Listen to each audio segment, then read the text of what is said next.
Kasi yung winglet niya, carbon na din. Carbon Lodi.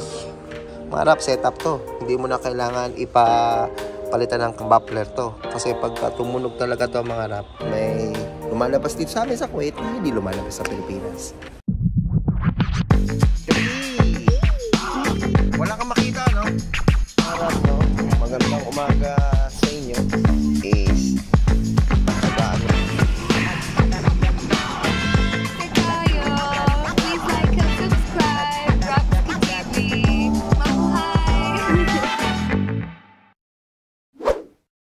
yung mga rap, no? Ang sarap pala tumambay rito sa mga kotse na ganito, no?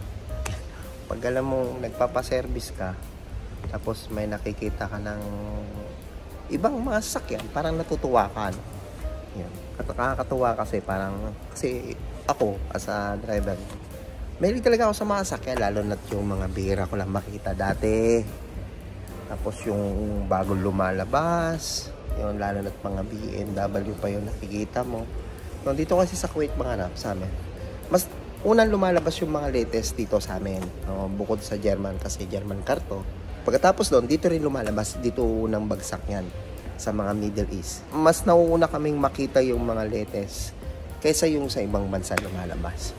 Kasi yung sa ibang bansa, tulad sa Pilipinas, may lumalabas dyan na dito muna lumalabas, tapos may lumalabas dito sa amin sa Kuwait na hindi lumalabas sa Pilipinas. Katulad nito, nasa harapan ko. Ayan. Nagkamangarap mo kasi may bago rito na X5, X6, saka X7. Yung X7 na ipakita ko na yan sa Facebook natin. No? Ayan. Ito yung mga latest ng BMW ng Jeep.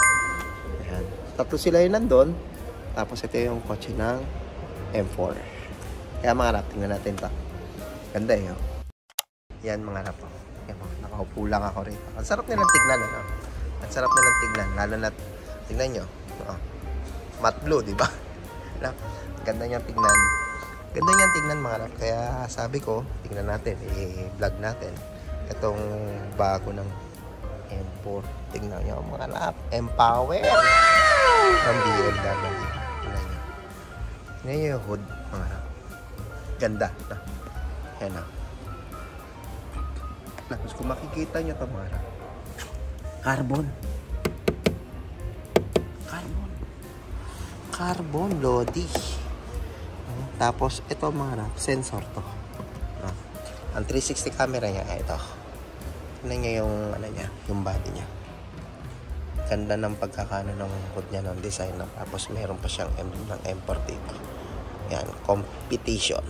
Ang ganda ng ilaw nito mga rap, LED na yan pag ganon. Tapos itong kulay na yan, ng blue na yan. Yan ang lumalabas pagka naka-daylight kayo. Wala lang kasi yung susi na ito mga rap. Tsaka bihira lang ito lumalabas sa kalsada. May nakikita ako nito, nakapark lang sa bahay. Pero pag tumatakbo, hindi ko pa napapansin. Carbon. Lupet na. Michelin na rin yung ano niya, tire niya. Ayan. Ang ganda ng mags niya. Pagka-spike niya, ganda. Pilot Sport ng Michelin. Carbon. Ganda ng pagkano ng winglet niya, no? Ganda to. Nga mo, 2024, mga rap, model. 2023 pa lang ngayon. 2024. Oh, lumabas na siya. Ganda. Two-door lang siya. Nakalock. Wala kasi tayong susi. Tapos alam pansin ko, carbon din to, mga rap. Carbon. Lupet. Tapos yung loob, carbon din. Diba? Pinaka ano niya, yung dashboard niya yung isa. Tapos dun sa cambio niya, yung rebela niya, yun. Tapos yung push button niya, yung pula. Wala na ron. Two-door lang to mga rap. Tapos yung texture ng ano niya, orange. Pang sport talaga. Pang sport. Euro 5. 11.1 km per liter. Tank capacity nga, no? M4 competition, X-Drive M4. At yung likod, the M4. Kapasin niya, yung winglet niya. Carbon na din. Carbon Lodi. Dalawa yung muffler ng tambucho niya, no? Mga rap, setup to. Hindi mo na kailangan palitan ng muffler to. Kasi pagka tumunog talaga to mga rap, ganon. Ngayon, laki niya, no? Apat yan, no? Tapos, carbon pa siya. Narinig niyo yung tunog? Carbon. Tapos, karamihan ng BMW na ngayon, mga latest model mga rap, katulad ng sakyan natin, nandito na rin yung 360 niya, kaya hindi niyo mapapansin. Ayan. Tapos, tingnan natin kung saan siya naka-collaborate. Harman Kardon. Yung speaker niya, naka-collaborate siya sa Harman. Katulad ng BM natin dati. Ang lupit, no? Baba niya lang tignan, no? Sports car. Naka-setup pa yung muffler niya. Kulay niya pa. Matte blue. Ayun mga rap. Yung tatlong bago doon. X5, X6, saka X7. Halika, lapitan natin yan. Yan mga rap. Ito yung X5M. Sabi ni sir, yung napag-ano natin doon, ito rin yung latest ngayon dito. Ayun, nakasulat ko. May reserve na siya. Ito yung mga bago na latest. Dito sa amin, sa Kuwait, sa BMW. Tingnan nyo. X5M. Yung 360, camera niya. Tapos, parang merong salamin siya rito. Ito. Hindi. Nag-ano lang siya. Nag-reflect lang. Plastic siya. Hindi siya yung parang X5 na ginamit natin. Kung napanood nyo yung video ng sira yung kotse natin. No? Magkaiba sila ng model ng mga rap. No? Iba to. Pang sport to kasi ito mga rap. 2024. Hindi siya yun. No? Magkaiba yung kategory nito. Tsaka nitong bagong to. Tingnan nyo. Matte din to. Matte silver din. Ang ganda. Oh. Naka-turbo na rin siya. Yung muffler niya naka-setup na rin. Dalawa. Katulad nun. Katulad niya. X5M. Michelin na rin yung goma niya. Pilot Sport S. Nipis ng ano niya. Oh. Tire niya. Ano? Nipis yung gulong nito. Ang ganda pa ng pagkakaano ng ano niya. No?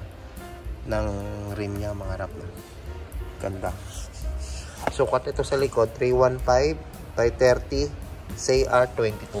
Yan mga rap. Itong cover na to is ano to ha. Hindi siya automatic katulad ng sa atin. Manual siya. Kasi paano malaman, merong nakasabit doon. Carbon na rin yan. Yan. Kita mo carbon na. Ang ganda ng texture niya. Orange din. Parang sport na sport. Carbon din. Carbon Lodi. Sa unahan niya, Michelin din. 295 by 35 CR21. May logo. Empower. Ng BMW. Grabe. Logo din. Empower. BMW LED. Ito yung M5. X5 no? M. Ito yung X6M. Ito yung sinabi ni Kuya din na bago. X6M. Tingnan natin kung ano pinagkaiba. Mga rap na. Ito yung X5. Ito yung X6. Ano sa tingin nyo pinagkaiba? Ito mga rap, pansin ko, medyo mataas siya na parang nag-slim lang yung katawan. No? Itong X5. Itong XM, medyo mababa siya ng konti pero parang nag-bulky siya. Parang X6 style. Ang ganda ng monitor niya. Mahaba parang sa atin. No? Yan ang mga latest ng BMW mga rap eh. Tapos ayan pa. Oh. Kita nyo carbon na rin yan. No? May TV? Walang TV. Ang panoramic niya, ayan, nabubuksan yung buo. Katulad din nun. Carbon na rin. Parang nag-bulky, tingnan ito. Tapos yung tire niya, tingnan nyo, nipis. Parang 740 Li. X6M. Tingnan nyo, parang nag-bulky siya, tingnan. Nakasetup na rin yung ano niya. Yung muffler niya. Hindi nyo na kailangan ni paano ito, mga rap, no? Ipasetup na maingay. Talagang maingay na ito sinadya. Pag ganyan mga tabucho ka rito na galing sa kasa, mga rap, sa amin, sa BMW. Talagang maingay na siya. Gumagano na siya. Kung gusto nyo pahingayin, nasa inyo na rin yun. I-set up nyo ulit. Pero sa ganito setup, i-setup na to. Wala ka nang dapat ayusin dito. Grabe to. 2-door, carbon, 360 camera, magkabila yan. Meron din yan, yung X5M na yon. Okay na yung carbon pa rin to. Tapos kung makikita nyo yung ano niya, yung passenger, driver seat niya, naka-sports na. Ayan, tingnan natin yung fuel consumption nito.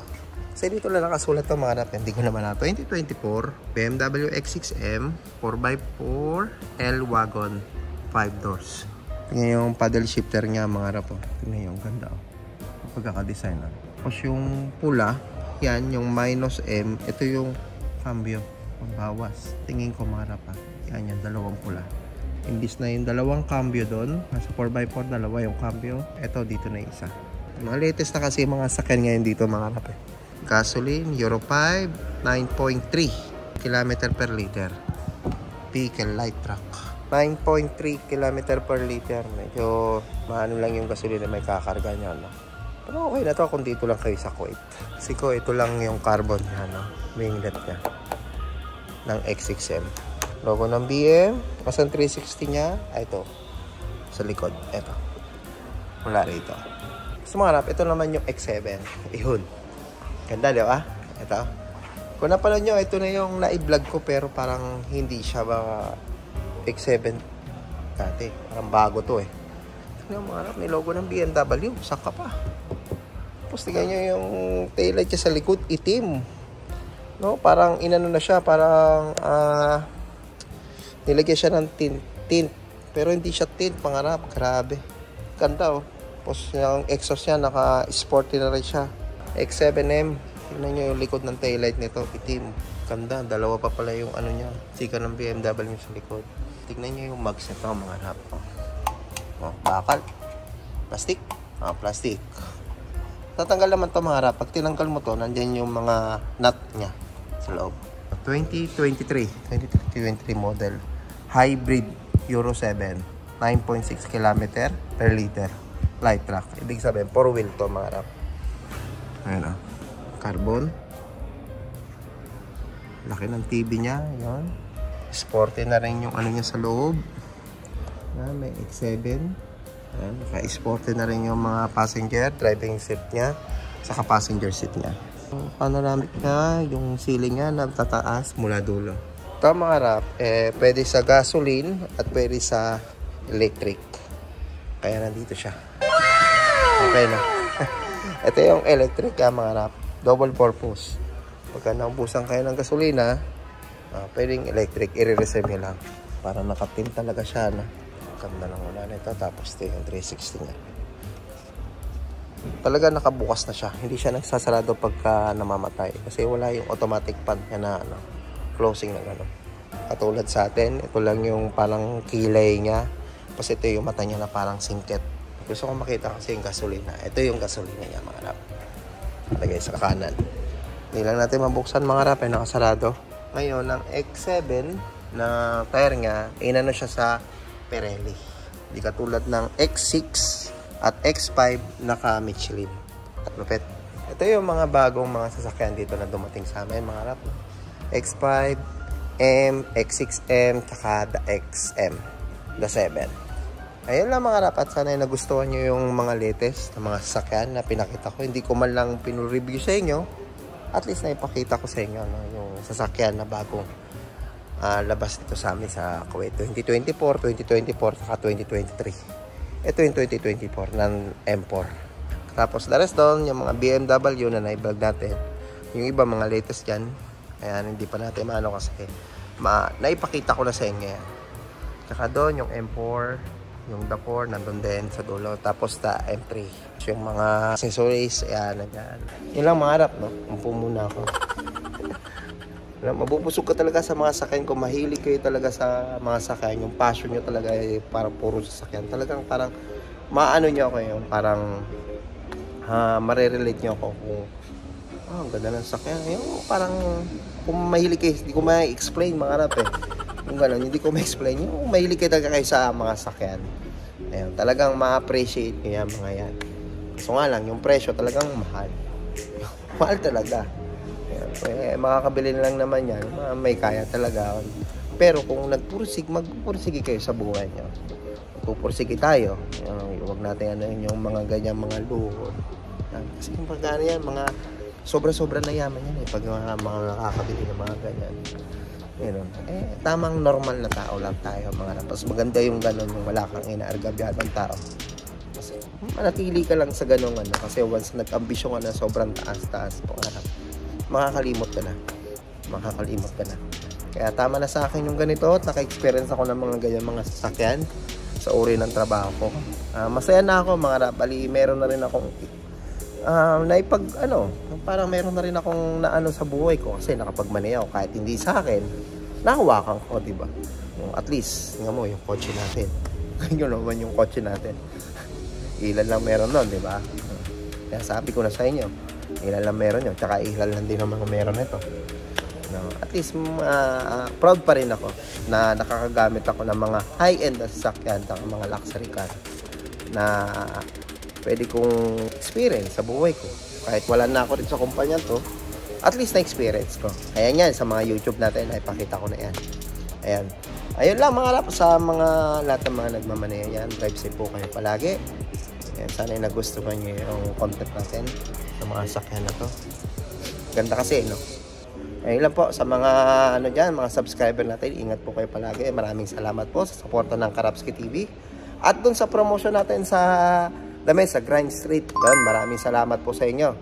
Ayan, sa mga hindi pa nakapag-order sa Grind Street, ayan yan yung mga logo nila. Ang gaganda ng mga damit yan, mga rap. Kaya try natin, suportahan, o kaya suportahan natin ang Gawang Pilipino, Tatak Pinoy. Ayan yan. At shoutout kay Kuya Banjan. Eh mga rap, drive safe. See you next vlog.